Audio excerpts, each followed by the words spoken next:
OC সাহেব আমার দিকে ঝুঁকে এসে বললেন, কাকে টেলিফোন করবি? কোনো মন্ত্রীকে, পুলিশের আইজিকে, আর্মির কোনো জেনারেলকে? টেলিফোন এবং সঙ্গে সঙ্গে অ্যাকশন। তোকে অ্যারেস্ট করার জন্য ধমক খেতে খেতে আমার কাহিল অবস্থা হবে। বদলি করে দেবে চিটাগাং হিল ট্রাঙ্কে। শান্তিবাহিনীর বোমা খেয়ে চিত হয়ে পড়ে থাকবো। স্যার, আমি খুবই লোয়ার লেভেলের প্রাণী, প্রায় শিম্পাঞ্জিদের কাছাকাছি। হায়ার লেভেলের কাউকে চিনি না। তাহলে কাকে টেলিফোন করতে চাচ্ছিস? এমন কাউকে টেলিফোন করব যে আমার চরিত্র সম্পর্কে আপনাকে একটা সার্টিফিকেট দেবে। Character certificate. জি। তোর টেলিফোনের পর হোম মিনিস্টার আমাকে ধমকাধমকি করবে না? জি না স্যার, সম্ভাবনা হচ্ছে একটা মেয়ে খুব মিষ্টি গলায় আপনাকে আমার সম্পর্কে দু একটা কথা বলবে। মেয়েটিকে প্রেমিকা? জি না, আমি লোয়ার লেভেলের প্রাণী। প্রেম করার যোগ্যতা আমার নেই। প্রেম অতি উচ্চ স্তরের ব্যাপার। তোর যোগ্যতা কি? আমার একমাত্র যোগ্যতা আমি হাঁটতে পারি। কেউ চাইলে ছায়ার মতো পাশে থাকি। আমি হচ্ছি ছায়া সঙ্গী।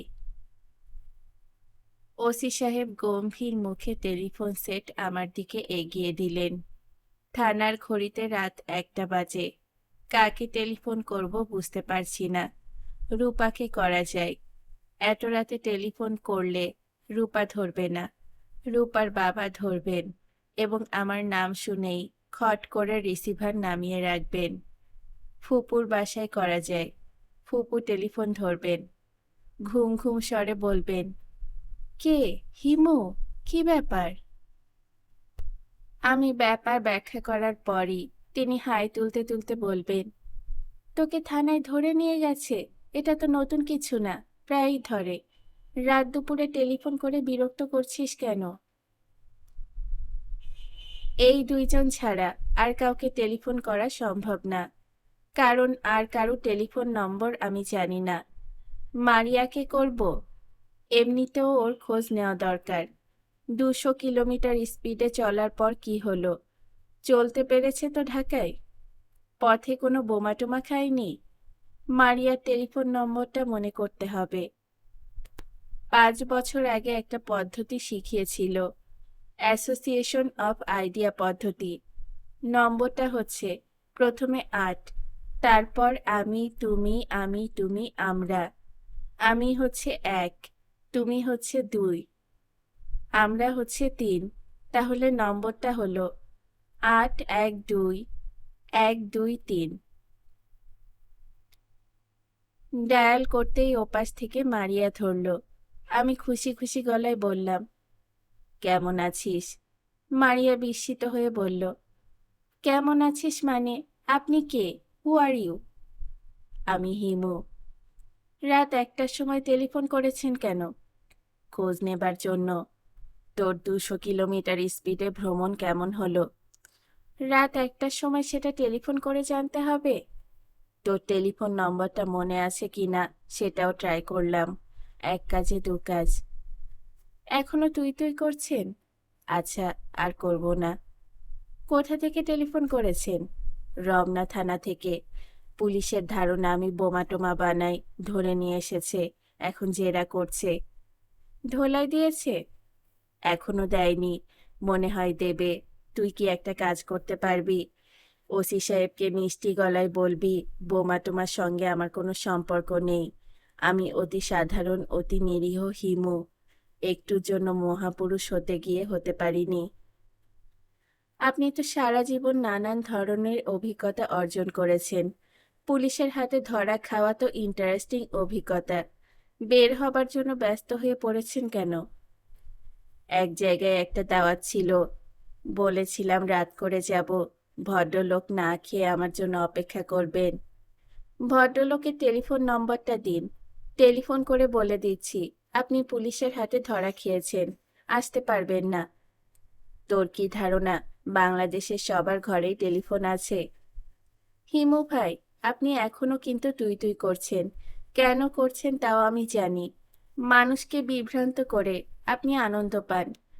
কখনো তুমি, কখনো তুই বলে আপনি আমাকে বিভ্রান্ত করার চেষ্টা করছেন।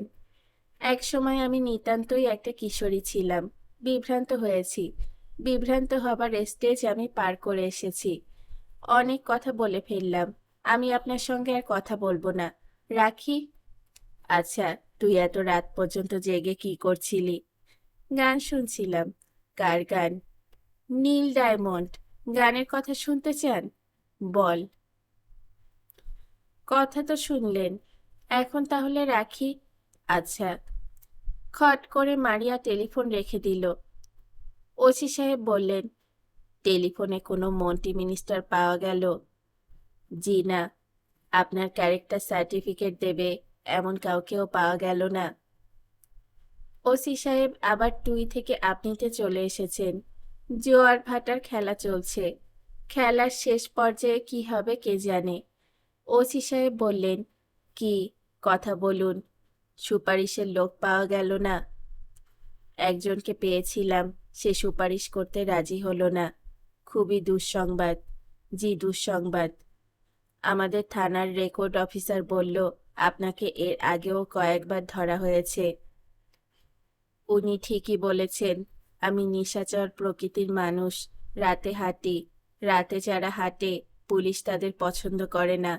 পুলিশের ধারণা রাতে হাঁটার অধিকার শুধু তাদেরই আছে। কনস্টেবলরা বলছিল আপনার নাকি আধ্যাত্মিক ক্ষমতা আছে। সত্যি নাকি? নেই স্যার, হাঁটার ক্ষমতা ছাড়া আমার অন্য কোনো ক্ষমতা নেই। রোলারের 2 গুতা জায়গা মতো পড়লে আধ্যাত্মিক ক্ষমতা বের হয়ে যায়। যথার্থ বলেছেন স্যার। আপনার প্রতি আমি সামান্য মমতা অনুভব করছি। কেন বলুন তো? আমার কোনো আধ্যাত্মিক ক্ষমতা নেই। থাকলে সেই ক্ষমতা অ্যাপ্লাই করে আমার মতো অভাজনের প্রতি আপনার মমতার কারণ বলে দিতে পারতাম। আপনার প্রতি মমতা বোধ করছি কারণ আমার জানা মতে আপনি হচ্ছেন থানায় ধরে আনা প্রথম ব্যক্তি যার পক্ষে কথা বলার জন্য কাউকে পাওয়া যাচ্ছে না। বাংলাদেশ এমন এক দেশ যে দেশে পুলিশের হাতে কেউ ধরা পড়লেই মন্ত্রী, মিনিস্টার, সেক্রেটারি, মিলিটারি জেনারেলের একটা সাড়া পড়ে যায়। টেলিফোনের পর টেলিফোন আসতে থাকে। শুনুন হিমু সাহেব, চলে যান, আপনাকে ছেড়ে দিচ্ছি। Thank you sir. যাবেন কিভাবে? গাড়ি রিক্সা তো সবই বন্ধ। হেঁটে হেঁটে চলে যাব, কোনো সমস্যা নেই। আপনাকে আমার পছন্দ হয়েছে। পুলিশের জিপ দিচ্ছি। আপনি যেখানে নামতে চান সেখানে নামিয়ে দেবে। যাবেন কোথায়? কাউরান বাজার। আজগর নামের এক ভদ্রলোকের বাসায় আমার দাওয়াত। যান, দাওয়াত খেয়ে আসুন। আমি পুলিশের জিপে উঠে বসলাম। সেন্ট্রি পুলিশ আমাকে তালেবর সাইজের কেউ ভেবে সেলুট দিয়ে বসল। রোলারের গুতার বদলে সেলুট। বড়ই রহস্যময় দুনিয়া। পুলিশের গাড়ি আমাকে কাউরান বাজার নামিয়ে দিয়ে গেল। ড্রাইভারের গায়েও খাকি পোশাক। সে বেশ আদবের সঙ্গে গাড়ির দরজা খুলে আমাকে নামতে সাহায্য করল। তারপরই একটা সেলুট। আমি অস্বস্তির সঙ্গে চারিদিকে তাকালাম। কেউ দেখে ফেলছে না তো? পুলিশ আদবের সঙ্গে গাড়ি থেকে নামাচ্ছে, সেলুট দিচ্ছে। খুবই সন্দেহজনক। রাত প্রায় 2টা। কারো জেগে থাকার কথা না। আন্দোলনের সময় সারাদিন লোকজন ব্যস্ত থাকে। টেনশন ঘটিত ব্যস্ততা। রাত 10টায় ভয়েস অফ আমেরিকার খবর শোনার পর সবার মধ্যে খানিকটা ঝিমঝিম ভাব চলে আসে। আন্দোলনের খবর যতই ভয়াবহ হোক, সবাই খুব নিশ্চিন্ত মনে ঘুমোতে চলে যায়। দেশে কোনো আন্দোলন চলছে কিনা তা বোঝার উপায় হলো রাত 12টার পর পথে বের হওয়া। যদি দেখা যায় খা খা করছে, তাহলে বুঝতে হবে কোনো আন্দোলন চলছে। পানের দোকানে সন্ধ্যা 7:30টায় ভিড় জমে থাকলেও আন্দোলন হচ্ছে বলে ধরে নেওয়া যায়। বিবিসির দিকে গভীর আস্থা ও বিশ্বাস নিয়ে লোকজন কান পেতে থাকে। আমার নিজের ধারণা, কোনো এক এপ্রিল ফুলের রাতে বিবিসি যদি মজা করে বলে বাংলাদেশে সরকার পতন হয়েছে, তাহলে সরকারের পতন হয়ে যাবে। বাংলাদেশের প্রধানমন্ত্রী সরকারি বাড়ি ছেড়ে অতি দ্রুত কোনো আত্মীয়ের বাড়িতে উঠবেন। কেউ কোনো উচ্চবাচ্য করবে না। বাংলাদেশ টিভি থেকে বলা হবে, বিবিসির খবর অনুযায়ী বাংলাদেশের গণতান্ত্রিক সরকারের পতন হয়েছে। বর্তমানে ক্ষমতায় কে আছেন তা তারা বলেননি বলে এই বিষয়ে আমরা কিছু বলতে পারছি না। আমার চারপাশে কেউ ছিল না। একটা কুকুর ছিল। সে পুলিশের গাড়ি দেখে অতি দ্রুত ডাস্টবিনের আড়ালে চলে গেল। যতক্ষণ গাড়ি থেমে রইল ততক্ষণ আর তাকে দেখা গেল না। গাড়ি চলে যাবার পরই সে মাথা বের করে আমাকে দেখল। আমি বললাম, এই আয়। সে কিছু সন্দেহ, কিছু শঙ্কা নিয়ে বের হয়ে এলো। লেজ নাড়ছে না। এর অর্থ হচ্ছে আমার ব্যাপারে সে নিশ্চিত হতে পারছে না। পুলিশের গাড়ি যাকে নামিয়ে দিয়ে যায় তার ব্যাপারে পুরোপুরি নিশ্চিত হওয়া নিম্ন শ্রেণীর প্রাণীদের পক্ষেও সম্ভব না। কুকুরের সঙ্গে আমি কিছু কথাবার্তা চালালাম। কি রে, কি খবর তোর? রাতের খাওয়া শেষ হয়েছে? কুকুর স্থির চোখে তাকিয়ে আছে আর ভাবছে। তুই এই দিকেরই, রাতে ঘুমোস না? এখন লেজ একটু নাড়ল। আমি গলির ভেতরে ঢুকবো, একা একা ভয় লাগছে, তুই আমাকে একটু এগিয়ে দে। লেজ ভালো মতো নাড়া শুরু হয়েছে, অর্থাৎ সে আমাকে গ্রহণ করেছে বন্ধু হিসেবে। খুঁড়িয়ে খুঁড়িয়ে হাঁটছিস কেন? তোর পায়ে কি হয়েছে? প্রবল লেজ নাড়ার সঙ্গে এবার সে কু কু করল, অর্থাৎ পায়ে কি সমস্যা সেটা বলল। কুকুরের ভাষা জানা নেই বলে বুঝতে পারলাম না। মনে হয় তার পায়ে কেউ গরম ভাতের মার ঢেলে দিয়েছে। গরম মার কিংবা গরম পানি কুকুরের গায়ে ফেলে আমরা বড় আনন্দ পাই। ব্যথা যন্ত্রণায় সে ছটফট করে, দেখে আমাদের বড়ই ভালো লাগে। মানুষ হিসেবে সমগ্র পশু জগতের আমরা শ্রেষ্ঠ, সেটা আবারও প্রমাণিত হয়। আমার ধারণা, নিম্ন শ্রেণীর পশু বলে আমরা যাদের আলাদা করেছি তাদের আলাদা করা ঠিক হচ্ছে না। মানুষ হিসেবে আমরা এমন কিছু এগিয়ে নেই। আমাদের বুদ্ধি বেশি বলে আমরা অহংকার করি। ওদের যে বুদ্ধি কম সেটা কে বলল? আমরা কি কখনো ওদের মাথার ভেতরে ঢুকতে পেরেছি যে বলবো ওদের লজিক নেই, আমাদের ভাষা আছে ওদের নেই? আরেকটি নিতান্তই হাস্যকর কথা, ওদের ভাষা অবশ্যই আছে। একটা কুকুর অন্য একটা কুকুরের সঙ্গে নানান বিষয়ে কথাবার্তা বলে। আমরা যখন শুনি তখন মনে হয় শুধুই ঘেউ ঘেউ করছে। দুজন চাইনিজ কিংবা জাপানিকে যখন কথা বলতে শুনি তখন মনে হয় এরা কিছুই বলছে না, শুধু চেং ব্যাং টাইপের শব্দ করছে। ওদের চ্যাং ব্যাং এর সঙ্গে ঘেউ ঘেউয়ের তফাৎটা কোথায়? পশুদের বুদ্ধি আছে, জ্ঞান আছে, চিন্তা শক্তি আছে। সব জেনেও এদের আমরা অস্বীকার করি শুধুমাত্র নিজেদের স্বার্থে। অস্বীকার না করলে এদের হত্যা করে আমরা খেতে পারতাম না, আমাদের লজ্জা করত। খোড়া কুকুরটা আমার আগে আগে যাচ্ছে, মনে হয় পথ দেখিয়ে নিয়ে যাচ্ছে। হয়তো সে আমাকে আগেও এই অঞ্চলে আসতে দেখেছে। সে মনে করে রেখেছে, সে জানে আমি কোথায় যাব, তাই আগে আগে নিয়ে যাচ্ছে, নয়তো পেছনে পেছনে আসতো না। পথে আরো কয়েকটা কুকুর পাওয়া গেল। তারা ঘেউ ঘেউ করে ওঠার আগেই আমার কুকুরটা ঘেউ ঘেউ করলো। হয়তো বলল, ঝামেলা করিস না, আমার চেনা লোক। তারাও ঝামেলা করলো না। মাথা উঁচু করে আমাকে দেখে আবার মাথা নিচু করে ফেলল। আমার কুকুরটা আমার দিকে তাকিয়ে নিচু স্বরে কয়েকবার ঘেউ ঘেউ করলো। এর অর্থ সম্ভবত রাত দুপুরে এভাবে হাঁটাহাঁটি করবে না, দেশের অবস্থা ভালো না, আইন শৃঙ্খলা বলে কিছু নেই। বড় আফসোস, সরকার আর বিরোধী দলে কবে যে মিটমাট হবে। আমি কুকুরের পেছনে পেছনে আসগর সাহেব যে গলিতে থাকেন সেই গলি বের করার চেষ্টা করছি। ব্যাপারটা জটিল। শাখা নদীর উপশাখা থাকে, সেই উপশাখা থেকে শাখা বের হয়, যাকে বলা চলে উপশাখা। আসগর সাহেবের গলিটাও তেমনি উপগলি। ঢাকা শহরের সবচেয়ে সরু এবং সবচেয়ে দীর্ঘ গলি। শুধু যে দীর্ঘ গলি তা না, সবচেয়ে দীর্ঘ ডাস্টবিনও।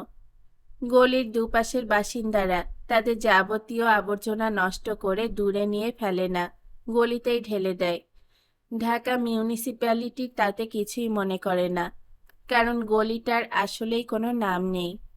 কোনো একদিন এই গলিতে বিখ্যাত কেউ জন্মাবে, তখন হয়তো নাম হবে। কুখ্যাতদের নামে গলির নাম হলে অবশ্যই এখনই এই গলির নাম রাখা যায় কানা কুদ্দুস লেন। কানা কুদ্দুস কারওয়ান বাজার এলাকার ত্রাস। মানুষ খুনকে সে মোটামুটি একটা আর্টের পর্যায়ে নিয়ে এসেছে। তার সঙ্গে আমার মোটামুটি ভাব আছে। দিনের বেলা সে বেঙ্গল মোটর নামের একটা মোটর পার্টসের দোকানে বসে থাকে। সে অতি বিনয়ী, আচার ব্যবহার বড়ই মধুর। দেখা হলেই সে আমাকে জোর করে চা, মোগলাই, পরাটা খাওয়ায়। গলিটা আমার খুব প্রিয়, কারণ এই গলিতে রিক্সা ঢুকতে পারে না। এখানে সব সময় হরতাল। শিশুরা প্রায় ইটের স্টাম্প বানিয়ে ক্রিকেট খেলে। এখানে এলেই আমি আগ্রহ নিয়ে তাদের খেলা দেখি। একবার আমি তাদের আম্পায়ার হিসেবে কাজও করেছি। পক্ষপাত দুষ্ট আম্পায়ারিংয়ের রেকর্ড সেবার করেছিলাম। বোর্ড আউট হয়ে গেছে। ইটের স্টাম্প বলের ধাক্কায় উড়ে চলে গেছে। আমি তাকিয়ে দেখি শিশু ব্যাটসম্যান ব্যাট হাতে কাঁদো কাঁদো চোখে তাকাচ্ছে আমার দিকে। আমি তখন অবলীলায় কঠিন মুখে বলেছি, নো বল হয়েছে, আউট হয়নি। শিশু ব্যাটসম্যানের চোখে গভীর আনন্দ। ফিল্ডাররা চেঁচামেচি করছে। আমি ধমক দিয়েছি, তোমরা বেশি জানো। আমি ঢাকা লিগের আম্পায়ার। আমার চোখের সামনে নো বল হয়ে পার হয়ে যাবে, তা হবে না। Start the game, no hanky panky. এরা আমার হুকুম মেনে নিয়েছে। একজন বয়স্ক মানুষ তাদের খেলার সঙ্গে যোগ দিয়েছে, এতেই তারা আনন্দিত।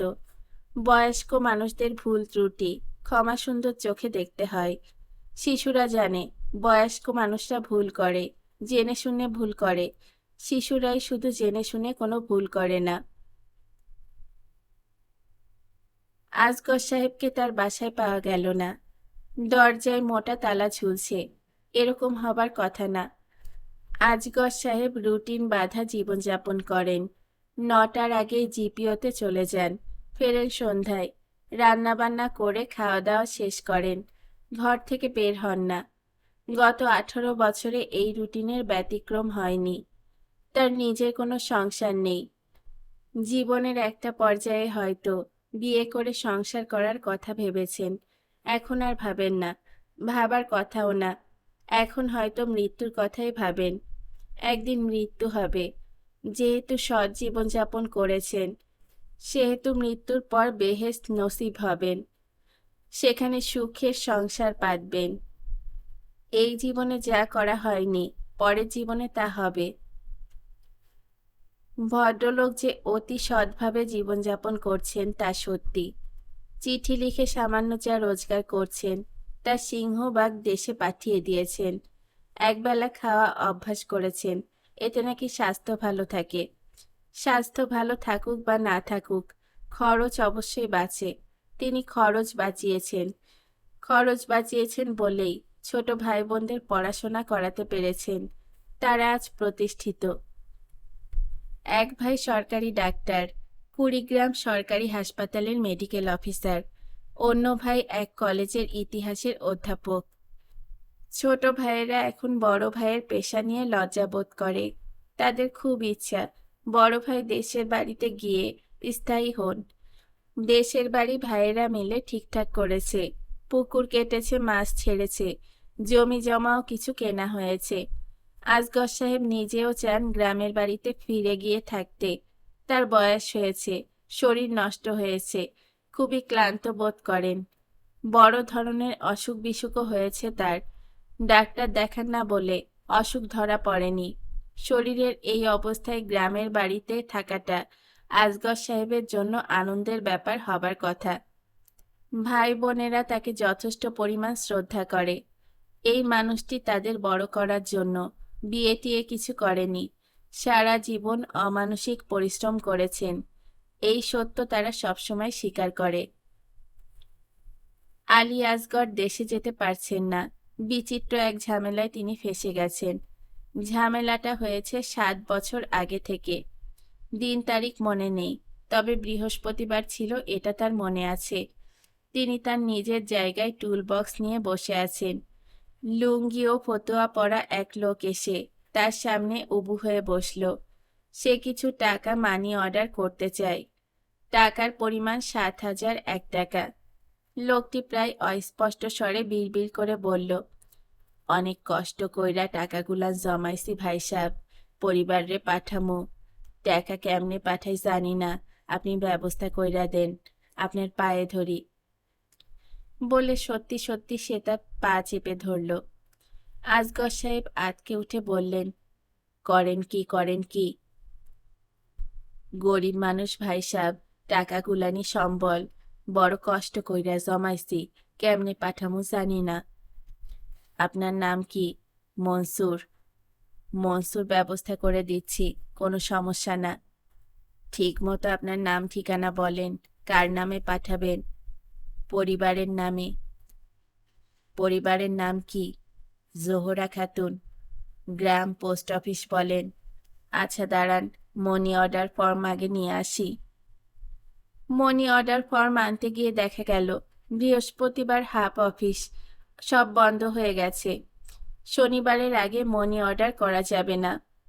আসগর সাহেব বলেন, ভাই আপনি শনিবার সকাল 10টার মধ্যে চলে আসবেন, আমি মানি অর্ডার করে দেব, কোনো টাকা লাগবে না, বিনা টাকায় করব। চা খাবেন? চা খান আপনি। লোকটা চা খেলো। তার মনে হয় কিছু সমস্যা আছে। চা খেতে খেতে কিছুক্ষণ কাঁদল। চলে যাবার সময় আসগর সাহেবকে অবাক করে দিয়ে বলল, ভাইজান, টাকাগুলান সাথে নিয়ে যাব না, আমার অসুবিধা আছে, আপনার কাছে থাকুক, আমি শনিবারে আসুম। আসগর সাহেব বিস্মিত হয়ে বললেন, আমার কাছে টাকা রেখে যাবেন? এতগুলো টাকা? লোকটা আগের মতো অস্পষ্ট গলায় বিড়বিড় করে বলল, জি ভাইজান, কোনো উপায় নেই, গরিবের বহুত কষ্টের টাকা, আপনার হাতে দিয়ে গেলাম ভাইজান, আমি শনিবারে আসমু। লোকটি আর আসেনি। আসগর সাহেব 7 বছর টাকা নিয়ে অপেক্ষা করছেন। লোকটা আসছে না বলে তিনি দায়মুক্ত হয়ে দেশের বাড়িতে যেতে পারছেন না। সম্পূর্ণ অকারণে তিনি অন্যের সমস্যায় জড়িয়ে পড়েছেন। কিছু কিছু মানুষ থাকে যাদের নিজেদের তেমন কোনো সমস্যা থাকে না, তারা নিজের সঙ্গে সম্পর্কবিহীন অদ্ভুত সব সমস্যায় জড়িয়ে পড়ে। নিজেকে কিছুতেই অন্যের সমস্যা থেকে মুক্ত করতে পারে না, হাজার চেষ্টা করেও না।